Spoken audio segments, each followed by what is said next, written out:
Dark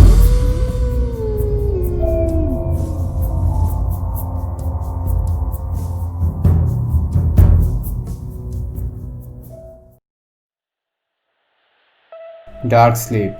Dark Sleep is a scary story about three girls who spend the weekend in a cabin in the woods and learn about a creepy urban legend. Samantha had two best friends named Jenny and Amber. Her father was taking her on a weekend vacation and she invited them to come along. Her family owned a cabin in the woods, and on Friday evening, her father drove the girls up there. "See that lake?" asked Samantha when they arrived. "That's Lake Samantha. My dad grew up here. He loved it so much he named me after it." That night, after they had unpacked their things, the three girls sat around and thought of ways to amuse themselves. "Does anyone have any spooky stories?" asked Amber. "I have one," said Jenny. "It's a true story too. It happened to a friend of mine. She was babysitting these two little kids one night. She is sitting in the dark by herself, watching TV, and the phone rings. She goes over and answers it, and hears a voice on the other end, breathing really heavy. And it says, 'Have you checked on the children?'" "Jenny, come on," Amber interrupted. "Everybody has heard that one. That's the lamest scary story ever. Does anyone else have a story? One that's actually true?" "I know one," Samantha said. "About 10 minutes hike from here, there is an old broken down house. We passed it on the way up here. It's out in the middle of nowhere, tucked away off a narrow little side road. A long time ago, a man lived there. His family were really wealthy, and they owned hundreds of acres of land around here. This man met a simple country girl from a simple country town, and they fell in love. His family wasn't too happy about it. They didn't think the girl was good enough for him, but he ignored them. He was an independent type of guy, and he went off and built a little house on a chunk of their land, out in the middle of nowhere. He married this girl and everything was wonderful. They had a daughter and eventually they had a son. This is where the story starts to go bad. Their son was sick, not physically but mentally. He was sick in the head.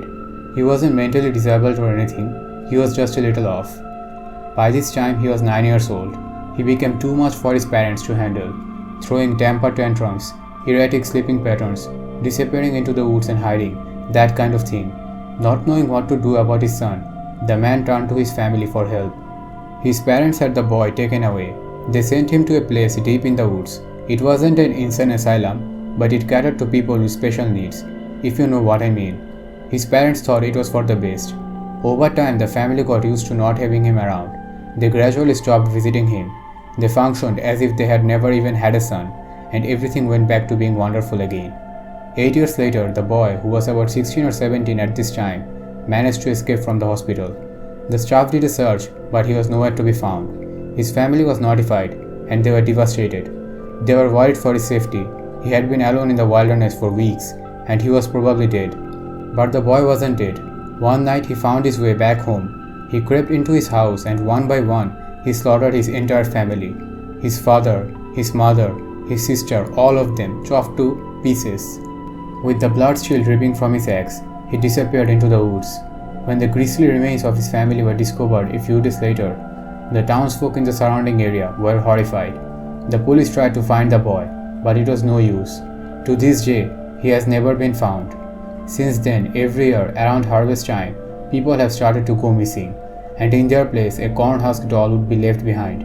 Legend has it, the boy still roams the woods around these parts. The surrounding towns have brought into the legend and they hang dolls by the front door for protection. They say, if the boy sees a doll hanging from the door of a house, he will pass that house by and leave the residents in peace. Nobody knows if it's true or not, but there is a doll hanging from the door of every house in town. "That's so creepy," cried Jenny. "Do you have a doll on your door?" "Of course," said Samantha. "My dad says he doesn't believe the legend, but we hung one just in case."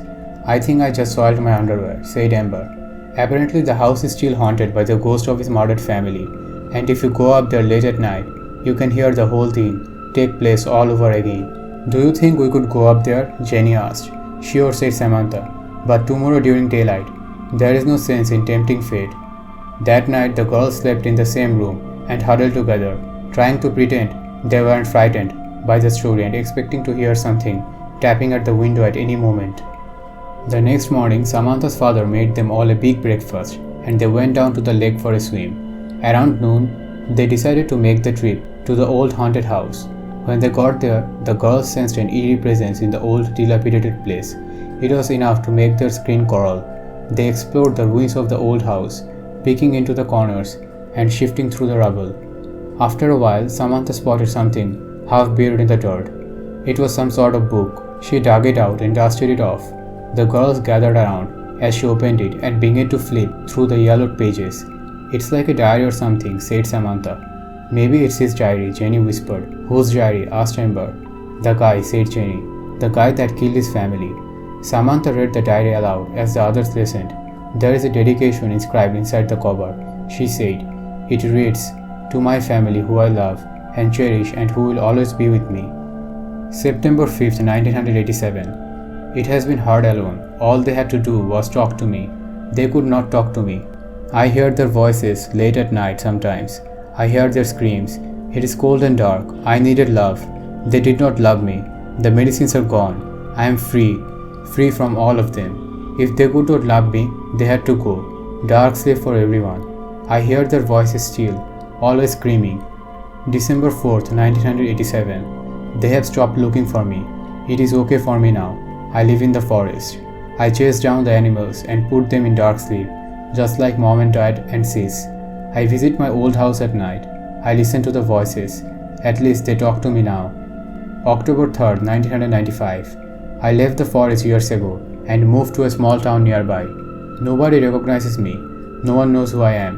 I hear people telling my story sometimes. It makes me laugh inside. They all fear me. I still come to the forest sometimes. I spend the nights in my old house. Mom and dad still talk to me. They say they are very proud of me." November 2nd, 1998. "Life has been good. I found a job. I bought a house. I met a girl. She is very quiet and pretty. Sometimes I bring her to the forest. She likes it. I let mom and dad see her.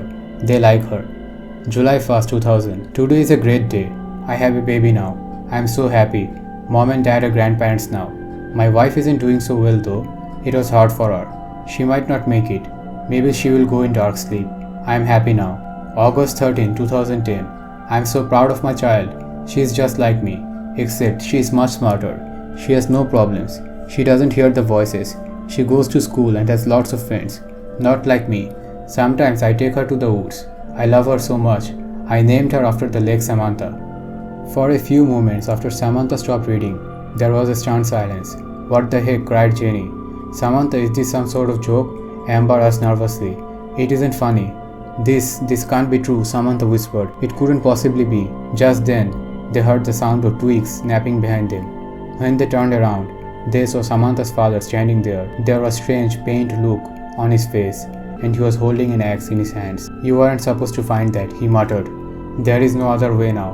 Dark sleep for everyone." "No, Dad," Samantha screamed. "No, no, no." When Samantha's father had finished chopping up the bodies, he put the bodies in large plastic bags and buried them deep in the woods, so deep that no one would ever find them. Now they could be together forever. "I will watch over you now," he mumbled as he patted down the earth with his shovel. "You may not understand now, but you will in time.